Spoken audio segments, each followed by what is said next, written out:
ఒక జాకల్ ఆకలితో గ్రామం వైపు తిరుగుతూ వచ్చింది. అది చాలా భయపడుతూ ఆహారం కోసం వెతుకుతోంది. అకస్మాత్తుగా అది ఒక పెద్ద రంగు పాత్రలో పడిపోయింది. ఆ పాత్ర నీలి రంగుతో నిండిపోయి ఉంది. పాత్ర నుండి బయటకు వచ్చేసరికి జాకల్ మొత్తం నీలి రంగులో మెరిసిపోతోంది.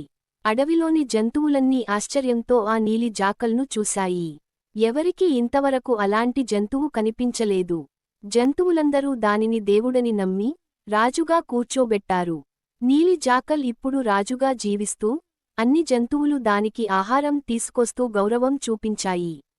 ఒక రాత్రి ఇతర జాకల్స్ అరుస్తుంటే నీలి జాకల్ కూడా తన నిజ స్వరూపాన్ని మరచి వారితో పాటు అరచింది. అది చూసిన జంతువులందరికీ నిజం తెలిసింది. వారు కోపంతో నీలి జాకల్పై తిరగబడ్డారు. జంతువులు దానిని తరిమేశాయి. జాకల్ భయంతో అడవిలోకి పరుగెత్తింది. చివరికి జాకల్ ఒంటరిగా కూర్చుని పశ్చాత్తాపపడింది. అహంకారం, మోసం ఎప్పటికీ నిలవవని అది గ్రహించింది. Please like, share and subscribe to Kalyan king white.